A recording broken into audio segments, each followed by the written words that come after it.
Hey everyone, Tony Walsh here. Welcome back to the channel and another edition of Wednesday in the Word. The theme for today's message is, or the title would be, That's Tempting. And I'm going to be using scripture from Matthew chapter 4, verses 1 through 11. So I need to read that so that you can have some context into what the message is about today. So Mark chapter 4, verses 1 through 11. Then Jesus was led up by the Spirit into the wilderness to be tempted by the devil. And when he had fasted 40 days and 40 nights, afterward he was hungry. Now when the tempter came to him, he said, If you are the Son of God, command that these stones become bread. But he answered and said, It is written, Man shall not live by bread alone, but by every word that proceeds from the mouth of God. Then the devil took him up into the holy city and set him upon the pinnacle of the temple and said to him, If you are the Son of God, throw yourself down, for it is written, He shall give his angels charge over you, and in their hands they shall bear you up, lest you dash your foot against a stone. Jesus said to him, It is written again, You shall not tempt the Lord your God. Again the devil took him up on an exceedingly high mountain and showed him all the kingdoms of the world and their glory. And he said to him, All these things, all these things I will give you if you will fall down and worship me. Then Jesus said to him, Away with you, Satan, for it is written, You shall worship the Lord your God, and him only you shall serve. So I read that because this past Sunday was the first Sunday in Lent. So I want to take a few minutes to talk about what that means. So, you know, we just talked about fasting and we talked about temptation. You know, and in our modern day traditions and holidays and stuff like that, food is important to us. The fasting is tough. You think about all of our holidays, for the most part, are associated with food, or at least our major holidays. You know, we just had Valentine's Day. How many of us eat chocolate? Even when we shouldn't, we still take a few bites of chocolate. Think about the 4th of July that's coming up in a few months. Hamburgers and hot dogs. Thanksgiving.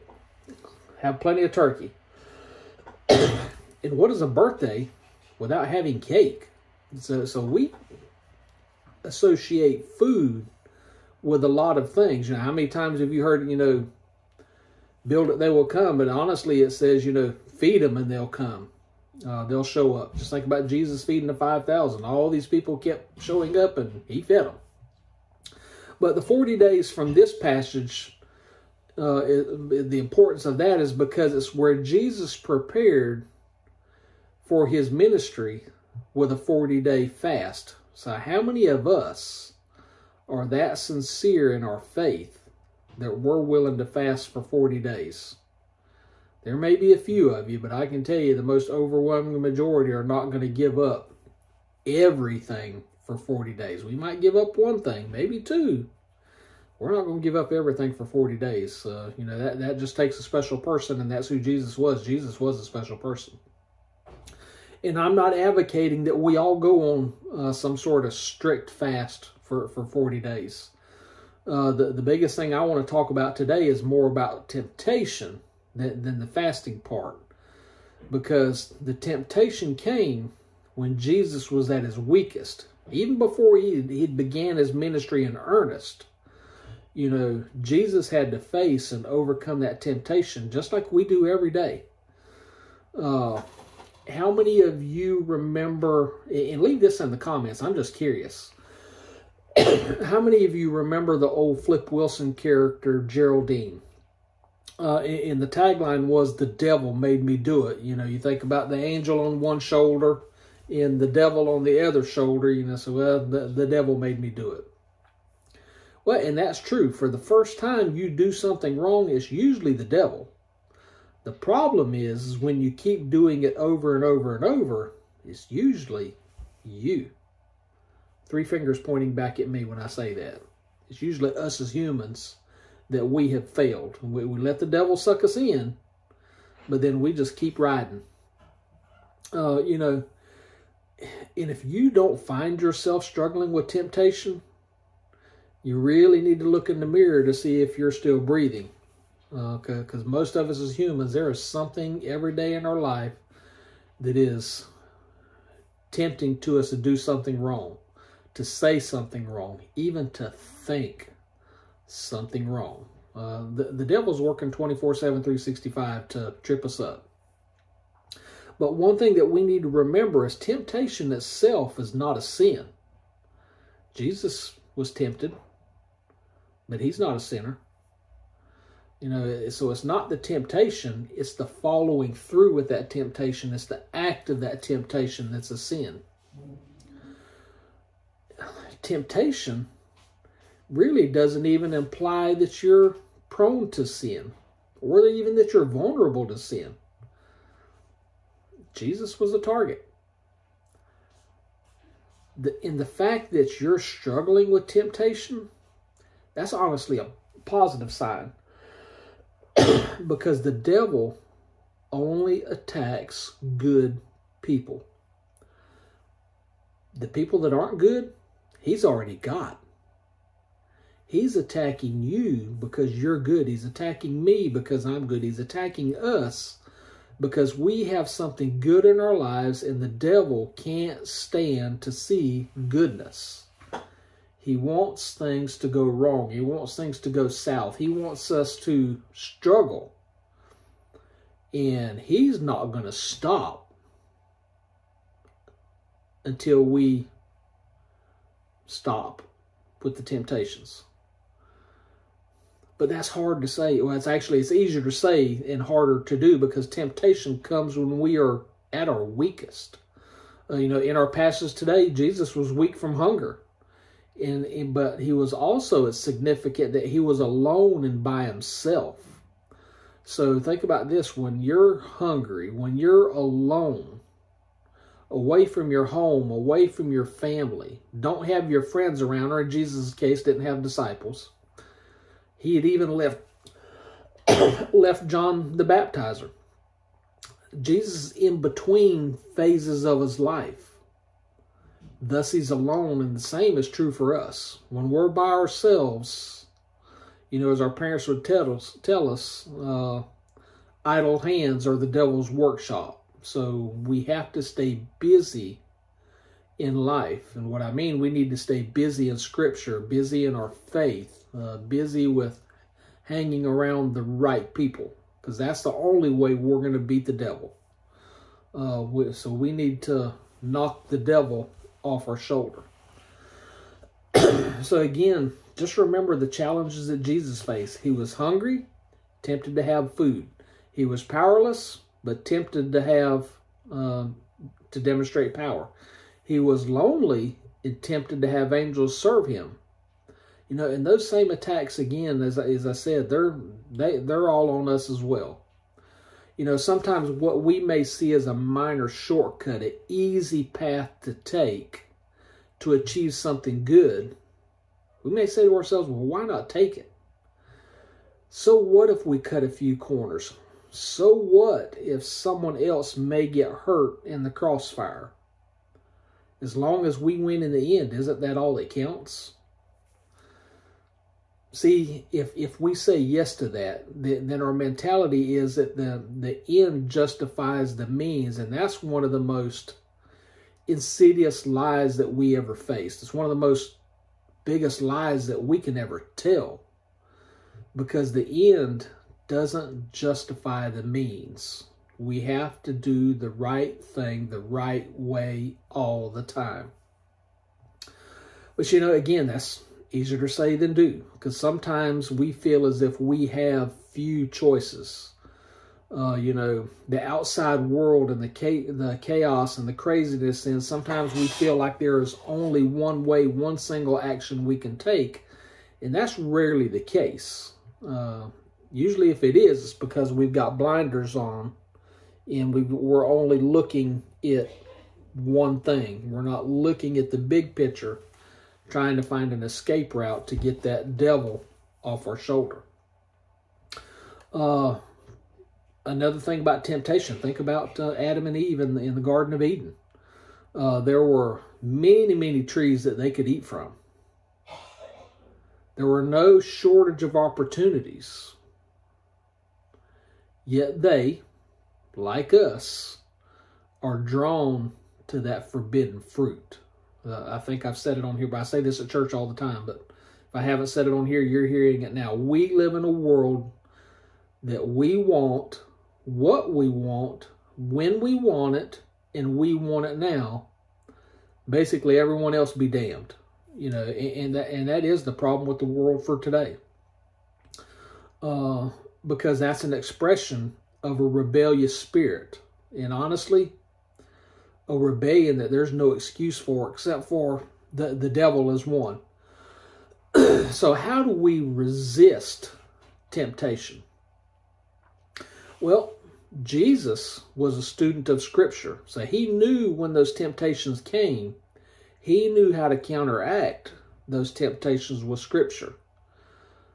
And that's what we need to do. We need to become students of Scripture, studying the Word to remind us. And I don't say you have to quote it, but you know, you need to know enough that when the tough times are here, that you need to go where to look, because His Word is infallible.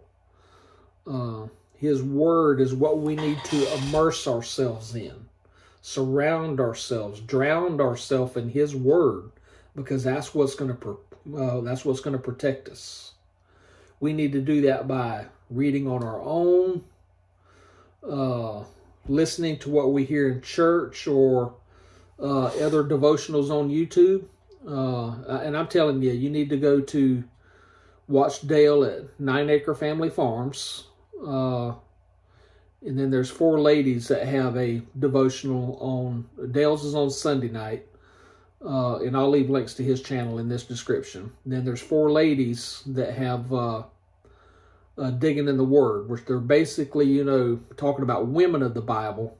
I'm getting some things out of it. So the devotional is not just for ladies to listen to. And that's Christine from Gilliam Farms, Ginger at Not For Nothing Homestead, Nana at 9 Acre Family Farms, and Tara at White Rock Homestead. And I'm going to leave links to their channels in the description here. You know, if you want to, and I know there's more devotionals out there than those. Those are just 2 that I have got into recently. So we need to be listening to other like-minded Christians to help us help ourselves. Don't let the devil isolate you. Stay in a group of like-minded Christians so that we can help each other out. Because if we don't, succumbing to those temptations is going to have consequences. Most of us, when we make a mistake, sooner or later, somebody's going to find out. And that's when things can take a toll on us. Sometimes if they don't find out, it still takes a toll on us because we're always worried, gosh, is someone going to find out I did this? You know, so we have to be careful of that. And oftentimes when our temptations are found out, it's our relationships that suffer. It's those relationships that bear the brunt of our failings. Sometimes that burden falls directly on us, but a lot of times other people get hurt. As I said earlier, you know, they get hurt in the crossfire. So we have to be careful of that path we walk. We have to be careful of that path we choose, because when we succumb to temptation, we diminish who we are. Not only we're diminished in our own eyes, but more importantly, we're alienating ourselves from God as well. I'd say He's not alienating us. We're alienating Him. There's a big difference there.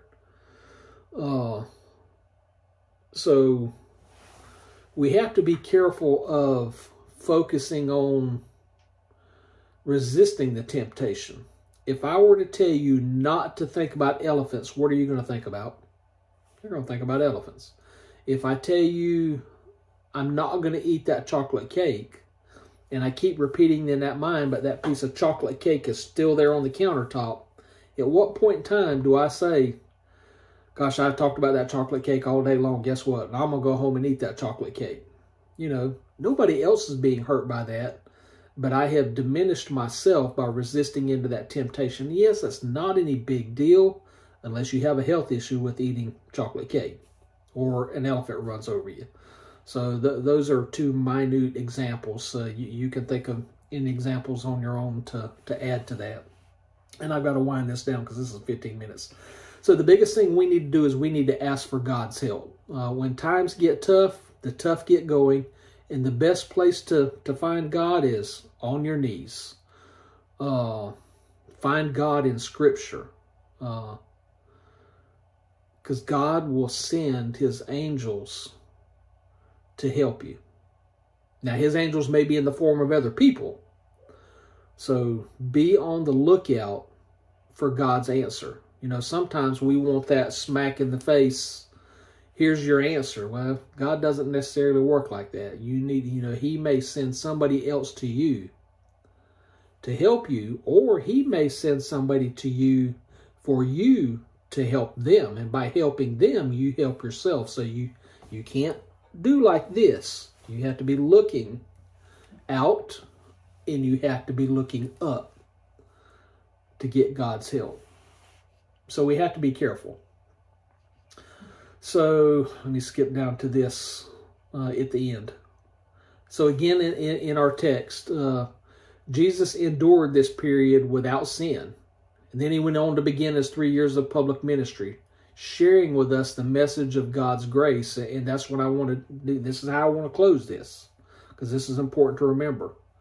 Because those of us who have received the gift of grace have also been given a divine mission. We have our grace.